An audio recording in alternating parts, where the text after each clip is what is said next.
Aislamiento. Colonos diseminados, las colonias estaban muy separadas. La política también del Estado de Chile no era dejar a todos los alemanes en una colonia, a todos los franceses en otra, porque querían evitar que se formaran núcleos muy demasiado homogéneos que podían como replicar lo que pasó en Valdivia, en Yanquihue. Así que estaban mezclados, muy lejos unos de otros, caminos malísimos, sobre todo en el invierno con el barro, eran en muchos casos intransitables, se cortaban mucho los puentes con las lluvias, eran puentes temporales, todavía uno en la Araucanía alcanza a ver estos puentes de maderita, el otro día creo que se cayó un camión de uno. Y la gran esperanza de los colonos era la llegada del ferrocarril, que tardó bastante en llegar, y que tenía una implicancia doble. Uno, que iba a aumentar el precio, el valor de sus terrenos, la llegada al ferrocarril, y segundo, que les iba obviamente a permitir llevar sus productos con más facilidad a los mercados para venderlos. O sea, incluso si querías llevar tu trigo a Concepción y no depender del molinero de tu pueblo que te iba a pagar menos, etcétera, etcétera. De nuevo, aquí muchas citas. Voy a dar una del gobierno, del Estado.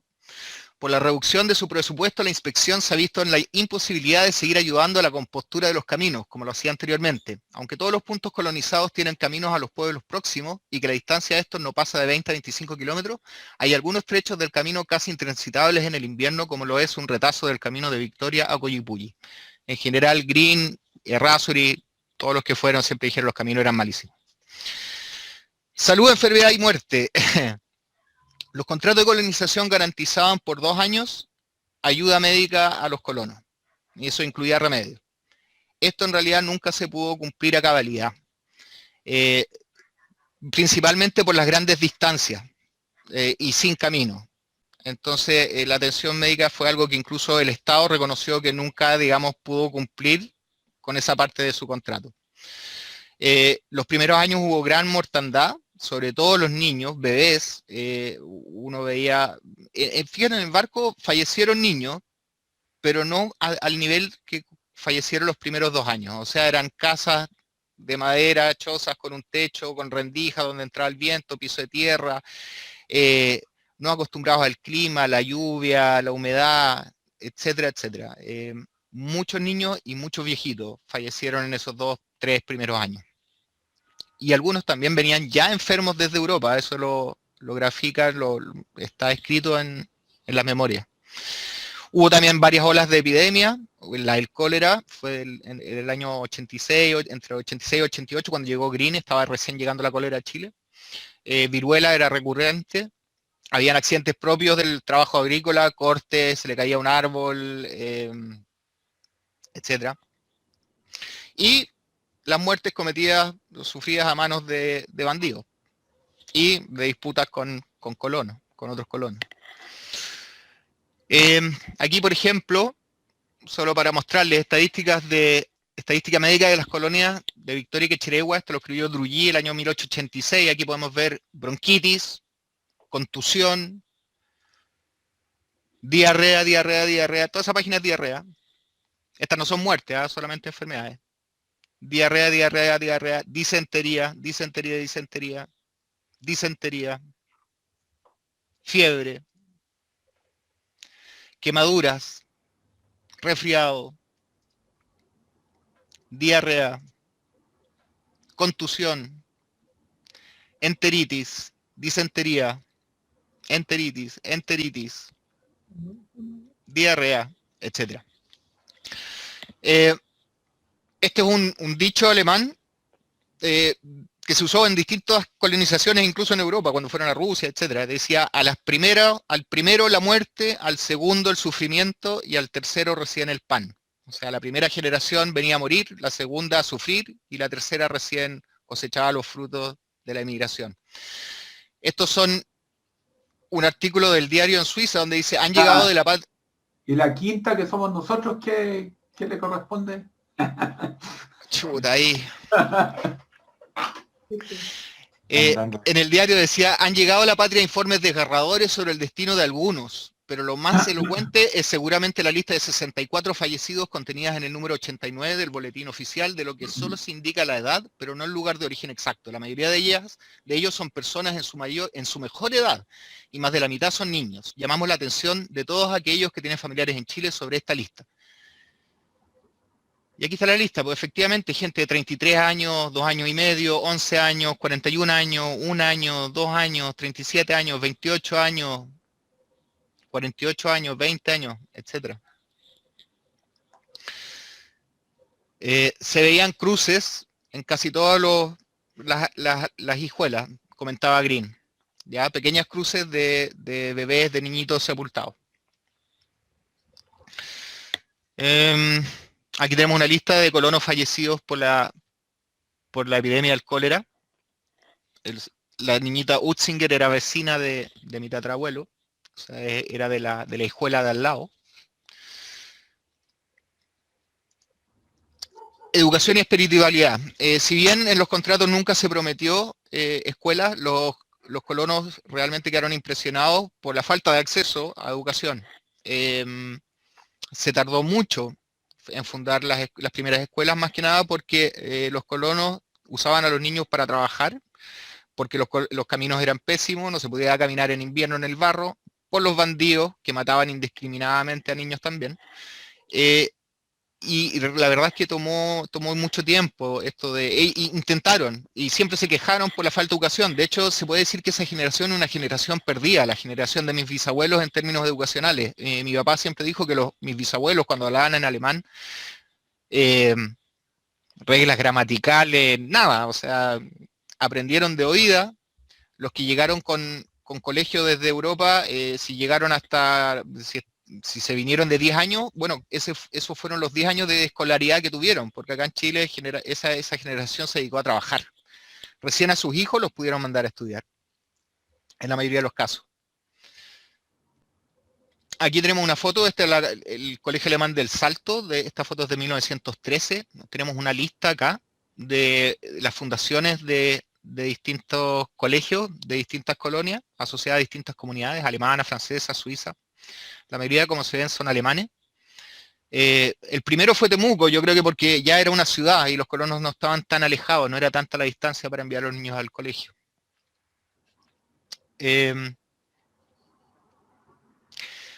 ¿Y están ustedes contentos?, preguntó Green. Sí, pues trabajando tenemos de todo en abundancia. Me aflige, sin embargo, el ver a mis hijos privados de instrucción. Tratamos en realidad de suplir esta falta en casa, pero cuando uno regresa cansado, no es fácil ponerse a enseñar. Yo me identifiqué mucho con esa cita, porque han pasado 140 años y es la misma sensación que tengo como padre. O sea, uno llega del trabajo y de repente empezar a enseñarle a los cabros chicos, a hacer las tareas.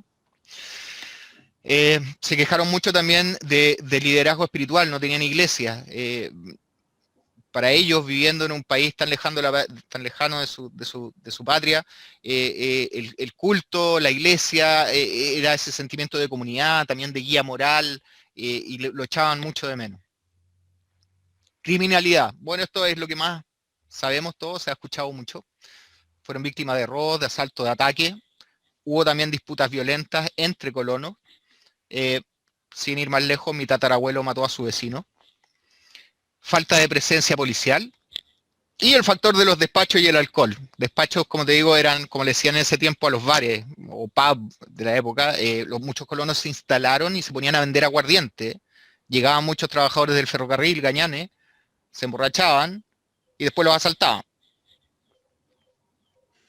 El inspector general de colonización tuvo que enfáticamente emitir un comunicado a todos que estaba estrictamente prohibido la venta de alcohol a los colonos.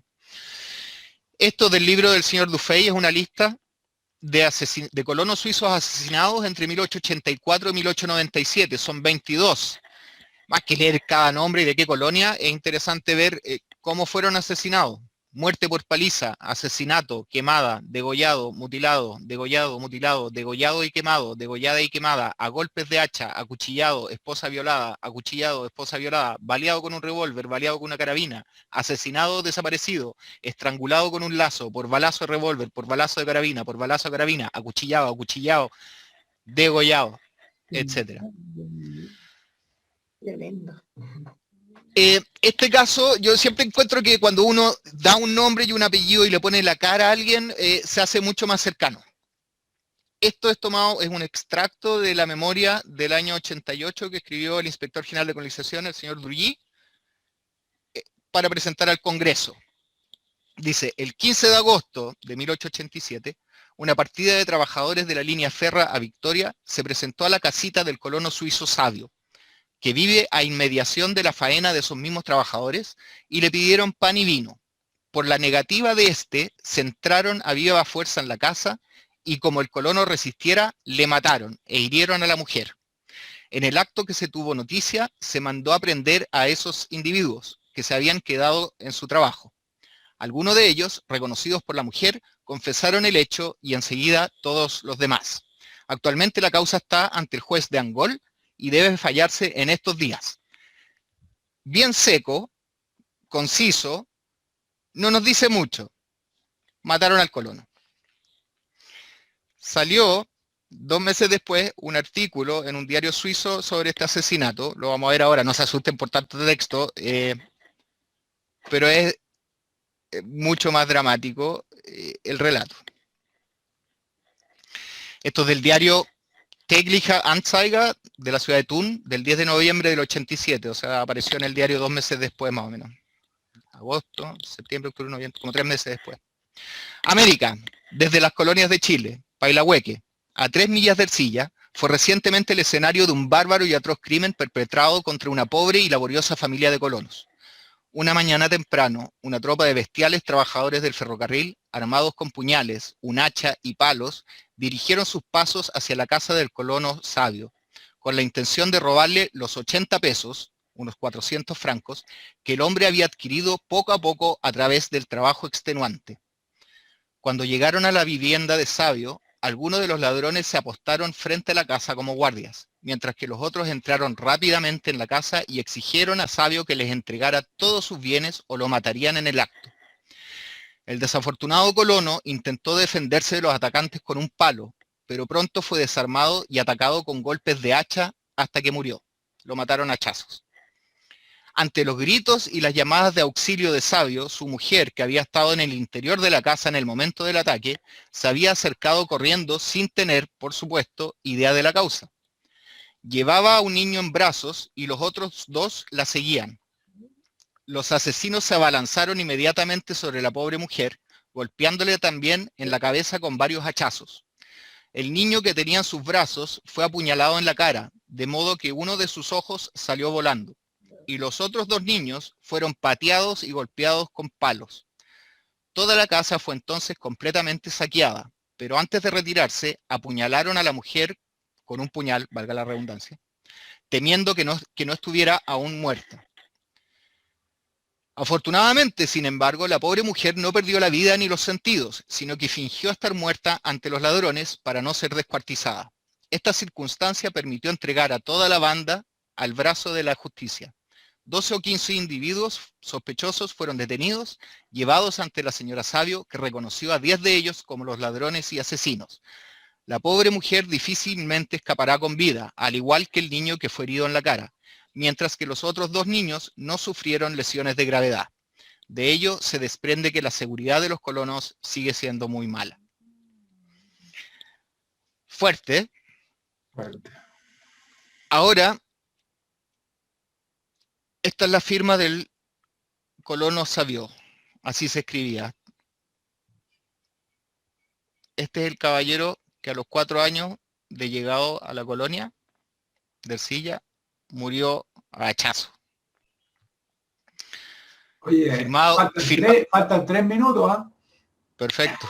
Firmado el 19 de diciembre de 1883, él fue asesinado el 15 de agosto de 1885.